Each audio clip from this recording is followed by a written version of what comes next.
Le jour où l'on a exposé le cercueil fermé de mon père à l'église Saint-Joseph, à Lyon, mon frère, le riche, est arrivé en retard, au bras de la femme qui m'avait quitté 9 ans plus tôt.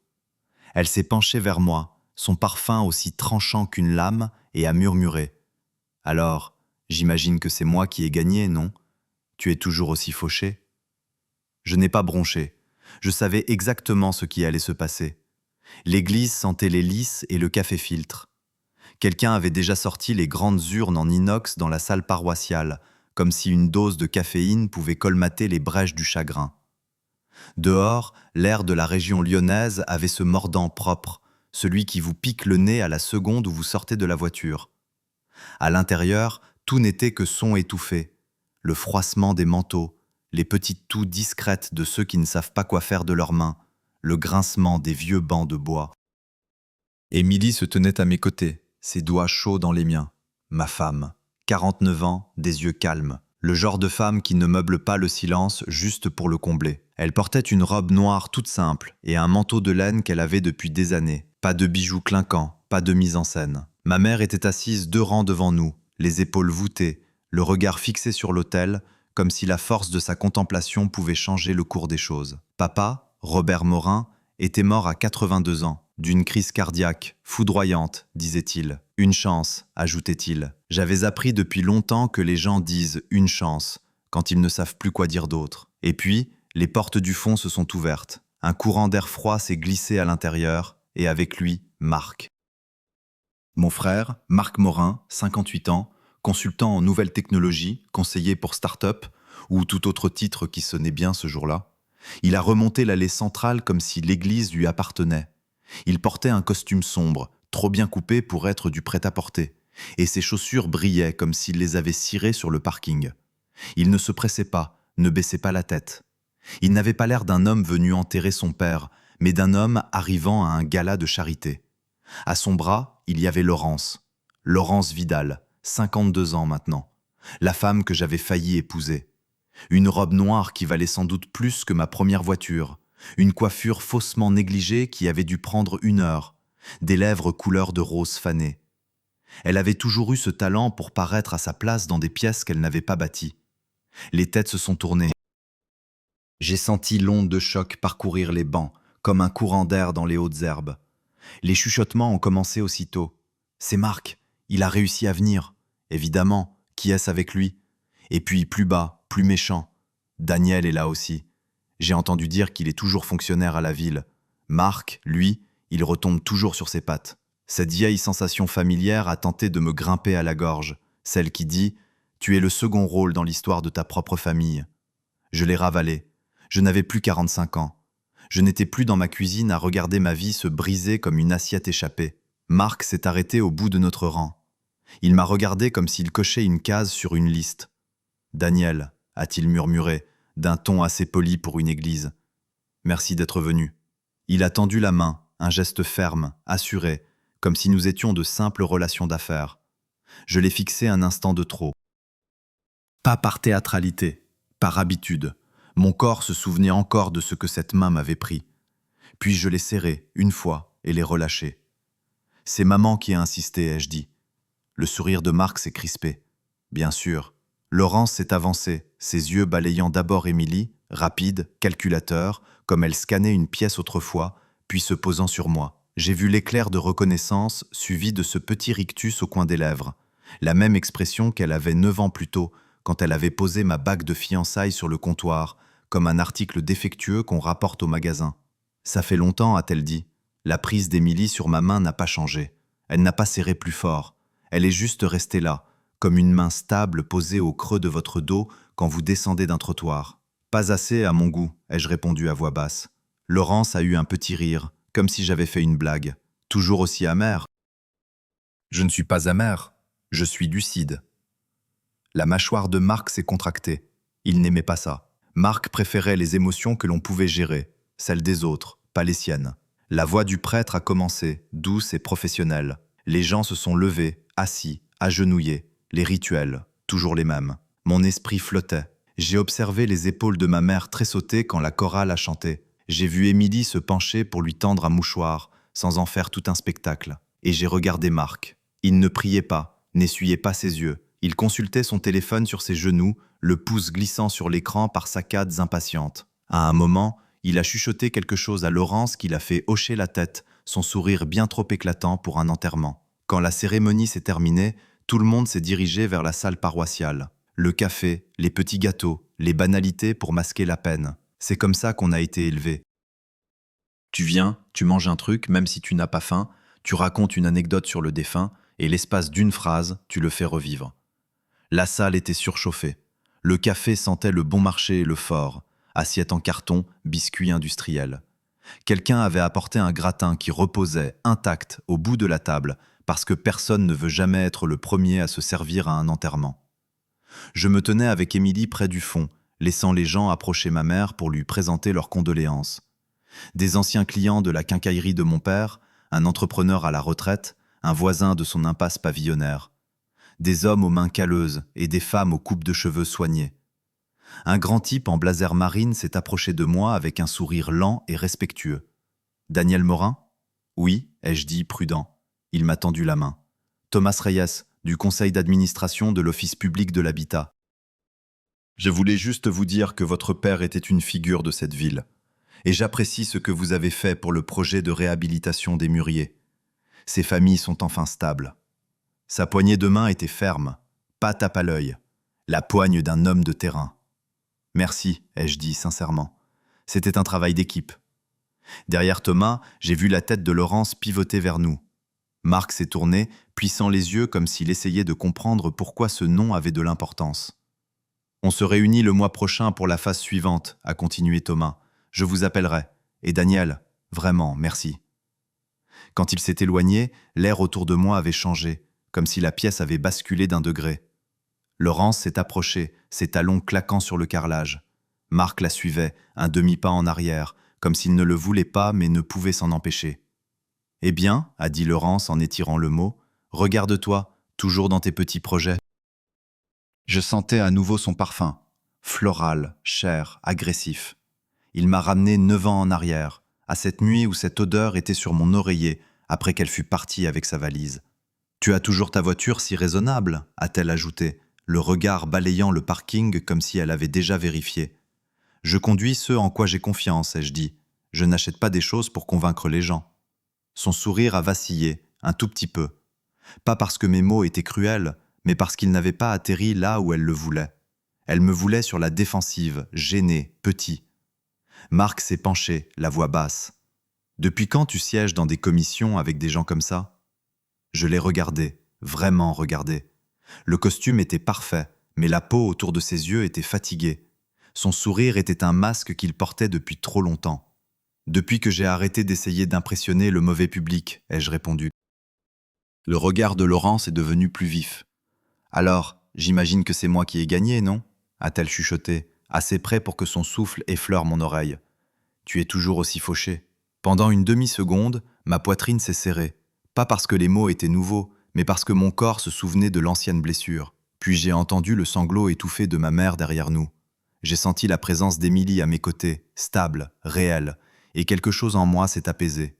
Je me suis tourné et j'ai croisé le regard de Laurence, sans colère, sans supplication, juste droit. « Ça dépend de ce que tu penses que la victoire coûte » ai-je dit. Elle a froncé les sourcils. Elle ne comprenait pas. Et c'était précisément ça le but. Parce qu'il y a 9 ans, je pensais qu'en la perdant, j'avais tout perdu. Je ne savais pas encore que j'étais sur le point de gagner le genre de vie que personne ne pourrait jamais me reprendre, peu importe la richesse qu'ils affichaient en entrant dans une pièce. 9 ans plus tôt, à 45 ans, j'étais convaincu que ma vie était déjà toute tracée. Je vivais dans un modeste pavillon de plain-pied avec 3 chambres dans un quartier résidentiel au sud de Lyon, à 10 minutes de la mairie. Une clôture blanche qui aurait eu besoin d'un coup de peinture, une pelouse que je tondais moi-même chaque samedi matin. Rien de spectaculaire, mais c'était solide, tout comme la vie que je croyais construire. Je travaillais comme ingénieur pour la municipalité, spécialisé dans la maintenance des infrastructures, drainage des eaux pluviales, réfection des routes, inspection des ponts. Le genre de travail que personne ne remarque, sauf quand il y a une panne. Mon salaire était stable, un peu plus de 60 000 € par an, une bonne mutuelle, une retraite assurée. Je n'avais jamais manqué une seule mensualité de mon prêt immobilier. Laurence disait que c'était l'une des choses qu'elle aimait chez moi. « Tu es fiable », m'avait-elle dit. À l'époque, ce mot sonnait encore comme un compliment. Elle avait 43 ans, responsable marketing dans une agence régionale. Toujours tirée à 4 épingles, toujours un événement de networking où se rendre, le téléphone posé face contre table, comme si une nouvelle capitale pouvait tomber d'une seconde à l'autre. On s'était rencontrés dans une brasserie artisanale sur l'avenue Jean Jaurès. On est sortis ensemble 2 ans avant que je la demande en mariage, lors d'une randonnée tranquille au bord du lac de Miribel-Jonage. Pas de foule, pas de photographes cachés dans les buissons. Juste le vent, l'eau et une bague pour laquelle j'avais économisé 6 mois. Environ 2500 €. Elle avait pleuré en disant oui. Mon frère Marc était déjà une présence dans notre relation. 4 ans de plus grand, plus bruyant, plus rapide. Il avait monté sa boîte de conseil en technologie, surfant sur la vague des entreprises qui voulaient se moderniser. Il vivait sur la presqu'île dans un appartement tout en verre et en acier et conduisait une voiture qui faisait lever les têtes de mes voisins. Les dîners de famille changeaient quand Marc était là. Mon père, Robert, se redressait un peu, posait des questions sur les contrats, les levées de fonds. Il ne me demandait jamais rien sur les canalisations. Une fois, mon père m'avait dit « Tu es intelligent, Daniel. Je ne comprends juste pas pourquoi tu te contentes de si peu. » Ce mot, se contenter, s'est logé dans ma poitrine pour ne plus jamais en partir. Laurence remarquait tout. La façon dont Marc dominait la pièce, dont les gens se penchaient vers lui quand il parlait. Au fil des mois, le nom de Marc revenait de plus en plus dans nos conversations. Marc pense que le marché immobilier va basculer. Marc dit que tu es sous-payé pour tes compétences. Chaque fois, ça semblait anodin, un conseil, une inquiétude. Jusqu'au soir où Laurence a laissé son téléphone sur la table basse. Il s'est allumé, affichant un aperçu de message de Marc. J'arrête pas de penser à la nuit dernière. Mon estomac s'est noué. J'ai pris le téléphone. Il n'y avait rien d'innocent dans ce que j'ai lu. Des mois de messages, de projets, de blagues à mes dépens. Une phrase en particulier s'est gravée dans ma mémoire. Il a toujours été la déception de la famille. Tu mérites mieux que ça. Quand Laurence est sortie de la douche, je l'attendais, son téléphone à la main. Depuis combien de temps ? Ai-je demandé. Son visage a changé. Ce n'était pas de la culpabilité, c'était du soulagement. 5 mois, depuis l'anniversaire de ton père. Pourquoi ? J'en ai marre de faire des budgets, a-t-elle dit. Marre d'attendre. Marc peut me donner la vie que je veux. Tu es une valeur sûre, Daniel. Mais la sécurité, ça ne suffit plus. Quand j'ai appelé Marc le lendemain, il n'a rien nié. Il a même ri. C'est comme ça que le monde fonctionne. Les forts prennent ce qu'ils veulent. Pendant des mois, j'ai fonctionné comme un automate. Le travail est devenu mon encre. Je me suis porté volontaire pour les projets dont personne ne voulait. Lentement, presque sans m'en rendre compte, j'ai recommencé à apprendre. Un collègue m'a parlé d'investissement locatif. L'idée a fait son chemin. 6 mois plus tard, j'ai acheté mon premier bien, un petit immeuble de 2 appartements en périphérie de la ville. J'y ai mis presque toutes mes économies. La première année a été un désastre. Un locataire est parti à la cloche de bois. Un chauffe-eau a lâché à 2 heures du matin. Assis par terre au milieu de mes papiers, je me suis demandé si j'avais fait une terrible erreur. C'est à ce moment-là que j'ai reçu un message de ma mère, me disant que Marc faisait la une d'un magazine économique local. Pour la première fois depuis longtemps, je n'ai pas ressenti de colère. J'ai ressenti de la clarté. La vie de Marc était bruyante. La mienne n'avait pas besoin de l'être. J'ai vendu un investissement qui ne fonctionnait pas. J'ai assumé la perte et j'ai appris de mon erreur. Pendant que Marc postait des photos de conférences, je passais mes soirées sur des tableurs. J'ai acheté un autre bien, puis un petit immeuble de 4 logements. Rien de tape à l'œil. Propre, fonctionnel, près des lignes de bus et des commerces. Des endroits où les gens pouvaient vivre sans se ruiner. J'ai créé discrètement Morin Projet Urbain, une petite SARL. Nous avons commencé modestement, en rénovant de vieilles propriétés, en travaillant avec des banques locales plutôt qu'en courant après les gros investisseurs. L'argent a commencé à rentrer. Pas d'un coup, pas bruyamment, mais régulièrement. C'est à cette époque que j'ai rencontré Émilie. Elle dirigeait une association d'aide au logement pour les classes moyennes. Elle écoutait plus qu'elle ne parlait. Nous avons commencé à prendre un café, puis à dîner. Je lui ai parlé de Laurence, de Marc, de l'argent. Elle m'a écouté sans m'interrompre. Quand j'ai eu fini, elle a dit « L'argent ne me fait pas peur, Daniel. L'ego, oui. » J'ai su à ce moment-là qu'elle ne partirait pas. Pendant que ma vie trouvait un équilibre solide, celle de Marc faisait le contraire. Des contrats qui prenaient plus de temps, des affaires qui capotaient. Au moment où mon père est tombé malade, ma vie était pleine comme elle ne l'avait jamais été. Un travail qui avait du sens, un mariage qui était un partenariat, des nuits où je dormais sans me demander ce que j'avais perdu. À l'enterrement, quand Laurence m'a regardé et a chuchoté « J'ai gagné, non ?» Elle posait une question qu'elle se posait à elle-même depuis 9 ans. Et elle savait déjà que la réponse lui faisait peur. Cette question est restée en suspens dans le bruit de fond de la salle paroissiale. Je n'ai pas répondu tout de suite. Ce silence en disait plus long que n'importe quelle insulte. Marc, à côté d'elle, s'est agité. Il détestait les pauses. Les pauses signifiaient une perte de contrôle. Émilie a posé une main légère entre mes omoplates. Pas pour me retenir, juste pour être là. Je n'ai jamais vu ça comme une victoire ou une défaite, ai-je fini par dire. J'ai vu ça comme un choix. Laurence a ricané, mais sans conviction. C'est facile à dire quand on conduit toujours la même voiture. Je conduis ce qui fonctionne. J'ai arrêté d'acheter des choses pour prouver quelque chose il y a longtemps. C'est là que Thomas Reyes, de l'Office du logement, est revenu vers nous.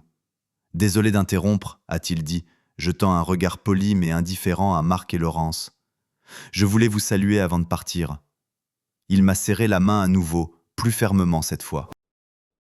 Je pensais ce que j'ai dit tout à l'heure. Ce projet des mûriers, vous avez bien œuvré pour cette ville. Votre père aurait été fier. Les mots ont atterri avec plus de poids que tout ce que Laurence avait pu dire. Marc a ouvert la bouche, puis l'a refermée. Le visage de Laurence s'est décomposé. Au même instant, le téléphone de Marc s'est allumé. Il a jeté un coup d'œil, la mâchoire serrée, et s'est éloigné dans le couloir. « Non, pas maintenant », a-t-il sifflé dans le combiné. « Je t'ai dit après aujourd'hui. » Laurence l'a regardé partir, l'incompréhension se peignant sur son visage.